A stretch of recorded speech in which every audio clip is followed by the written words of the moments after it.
The living art is something that I couldn't live without. I mean, the anticipation of eggs hatching, what might be in them, what those babies are going to look like. It's a little harder to get excited about a cage like this that's minimalistic.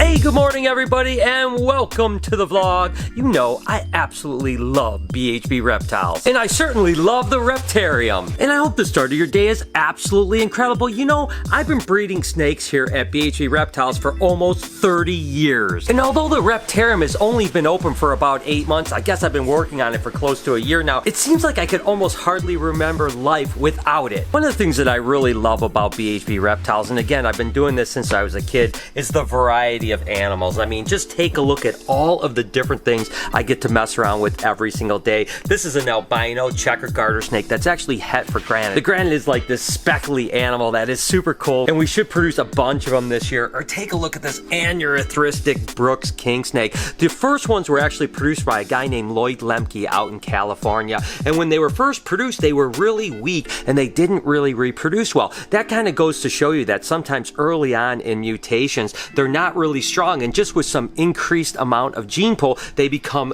thriving animals. Now, aneurystic Brooks and Ghost Brooks and all that type of stuff are just wonderful, wonderful animals, and they make absolutely great pets as well. But again, it's about the variety of all the different stuff here at BHB. Take a look at this cute little monkey right here. This is actually a rough scale sand boa. Oh my gosh. And these are some of the ones that we produced last season. I tell you what, I love them to death. And again, for as long as I can remember with BHB, I've been producing such amazing snakes, and what an absolute honor it's been to really have this my career for, again, almost 3 decades. And during that 3 decades, to be able to work with just hundreds of species of animals and probably thousands of color morphs of animals, and literally produce hundreds of thousands of snakes and even geckos. But on the other hand, it's always been a dream of mine to have a place like the Reptarium. I mean, it's like I've said, I basically wanted to create a place that is what I'd want to go to when I was a kid. And even as a kid, I always thought, like, one day I would work at a zoo, or I never knew I would own a zoo. I just wanted to be around amazing animals. So building out the Reptarium has literally fulfilled a lifelong dream of mine. One of the big advantages to working with BHB is just the quantity of animals I'm able to work with. I love working with all kinds of different reptiles. I mean, just take a look at this absolutely gorgeous blade clown ball python. And the fact is, with BHB, we're able to do so much. We're able to breed colubrids, pythons, boas, leopard geckos, lychees, gargoyles, all that type of stuff. I mean, take a look at this red stripe, pinstripe, yellow belly. And that's the thing that's so amazing, is that you're able to work with all these different colors and flavors of everything. Look at this one right here. This is a black pewter lesser cypress ball python. Doggy. I mean, it's just amazing to be able to just walk around and open up cage after cage of such amazing animals. And by running a company like BHB, which literally breeds reptiles for the pet trade more or less, it gives me the ability to kind of justify working with so many different animals as long as we can give them the proper care and housing. Look at this hypo Brazilian rainbow boa. He's going to be breeding some het hypos this year, so with any luck, not only will we produce some more beautiful rainbow boas, but again, we might produce some hypo rainbow boas. And again, BHB has kind of afforded me the ability to work with such incredible animals. That's my girl. That's my girl. One of the things that was always difficult about BHB, to be totally honest with you, was that I couldn't keep some of my dream animals. I mean, yeah, I ended up getting Bella before we opened up the Reptarium, but it was really difficult to keep animals like Bella over at BHB because, again, we were a breeding company and we didn't have a lot of extra space for a bunch of pet animals. Don't get me wrong, throughout my entire career, I certainly had plenty of pet animals that weren't really breeders, but I still needed to kind of justify it, so it kind of held me back a little bit. And now I get to work with such amazing animals like my absolutely gorgeous girl Bella here. And I've been saying the Reptarium kind of afforded me to get a couple of my dream animals I literally never thought I would get. Don't get me wrong, every animal at the Reptarium I'm in awe of. I mean, it's so cool to have all kinds of different stuff that I'd really never worked with. It was a challenge to kind of learn about them, set them up, do all those cool things. But I will be honest with you, there were 2 animals in particular here at the Reptarium that I honestly never thought I would personally own. and of course salt is one of them.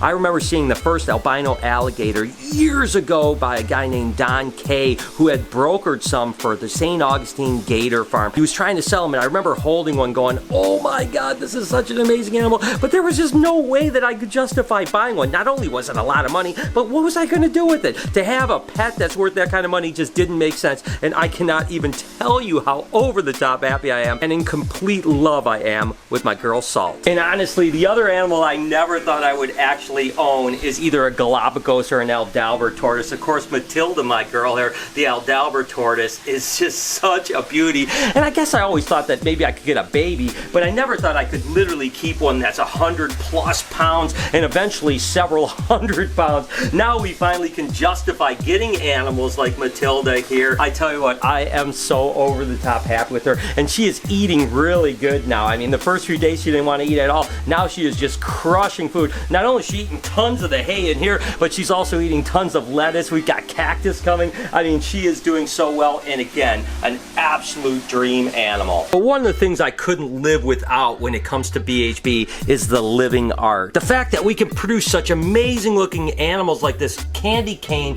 Tessera corn snake, or even this anuretristic corn snake. I mean, that's the thing. You get to bring animals out of hibernation, or you start to cool them down and you put them together, and you can only dream to produce such amazingly beautiful snakes. I mean, certainly 30 years ago, I never thought that we would have a purple snake like this lavender snow California king snake. Are you kidding me? How insane is that? Or this granite Mex-Mex, a St. Louis Potosi king snake. Now, the St. Louis Potosis have been around forever, but the granite mutation has only been around for the last 10 or 12 years, and it's just amazing to see these things crawl out of the egg. What a spectacular experience. I don't know that I could ever live without it. But certainly corn snakes aren't the only thing that get me excited over at BHB. Look at some of the leopard geckos we have going on. I mean, holy cow. This tangerine super hypo is ridiculous. Or take a look at this super snow white and yellow eclipse.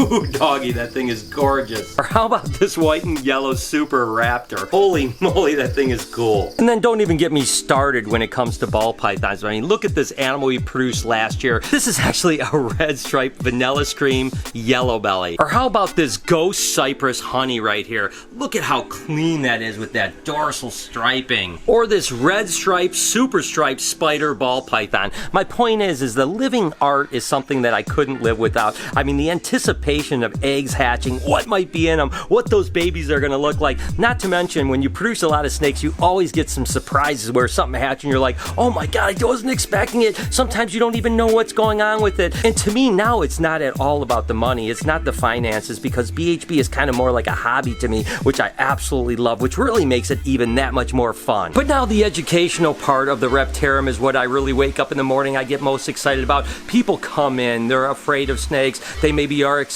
about snakes, maybe they're a little tentative about snakes, and they get a chance to hold them. They get a chance to hold gators and lizards and tarantulas and all kinds of different things.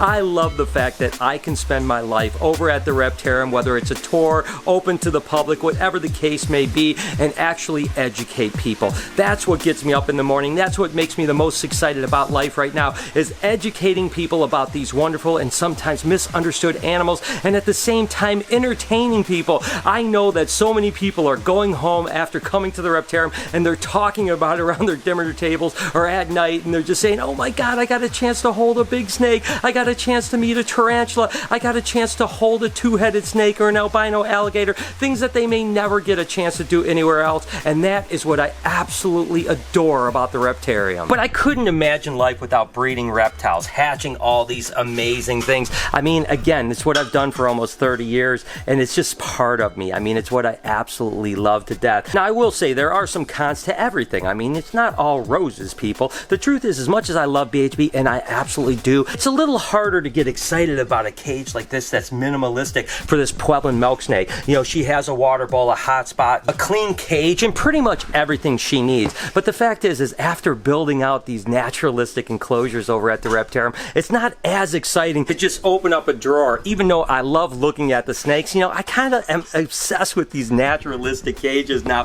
But the truth is that the majority of these animals are fine in the tubs like this. As a matter of fact, I've made mention before that there have been animals we've taken over to the Reptarium. We put in these nice, huge, naturalistic cages, and they stress out, and we have to bring them back. You know, literally, when they go over to the Reptarium, they don't eat, they strike, they become mean. I bring them back, I put them in the minimalistic cages, they start eating again, they become placid again. It's a little bit of a bummer, but at the same time, it's just a necessary evil. And like I've mentioned before, I wouldn't do this, I wouldn't put the animals in this type of environment if I felt that it was somehow neglectful for the animals. And with that said, you have to keep in mind, if you want to buy animals at a relatively inexpensive price, this is the way they're going to have to be produced. We give them what they absolutely need, they seem to thrive, they're healthy, all those type of things. Are they happy? I mean, I think they are happy, but again, I'll leave that to you to decide. The fact is if you wanted to breed these animals in huge naturalistic cages, prices would go 10 times higher because it would cost you 10 times more to produce. That's just the harsh reality of it. Whether you like it or don't like it, that is just the truth. And the only real negative I can think of with the Reptarium is the fact that I'm kind of running out of space.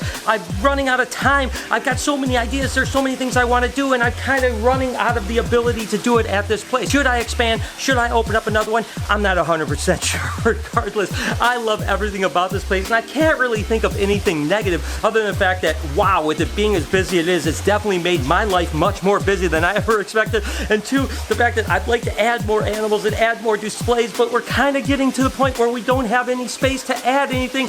But don't worry, we'll figure that part out. So BHB has been such a part of my life, again, since I was young. I couldn't imagine life without it. And the truth be told, no matter where I go in the future, I would have never got there if it wasn't for the opportunities that were afforded to me because of BHB Reptiles. And I certainly couldn't be more excited about the future of the Reptarium. I don't know what the future is going to hold, but I just think it's going to be amazing. Whether we just stay here and keep educating people or we expand to who knows. As a matter of fact, Noah and me were talking last night. He's like, I think you could have these all over the world. I really think we could. Of course, it would be a lot of work. There's a whole lot of things that, and I'm not going to get ahead of myself because the best thing I can do right now is be patient and just enjoy the ride. And with that said, I don't know. There's your BHB Reptarium comparison. Let me know in the comments what you think. I mean, do you love BHB? Do you love Reptarium? You love them both? Let me know what you like about them all. I tell you what, I know I can't ever choose which one I love more, other than the fact that I am really excited about educating people now, and I do love spending time here at the Reptarium, but at the same time, I love hatching snakes, so I guess I can't choose, guys. With that said, have an absolutely wonderful day. I love you guys so much. Be kind to someone, and I promise I will see you guys tomorrow.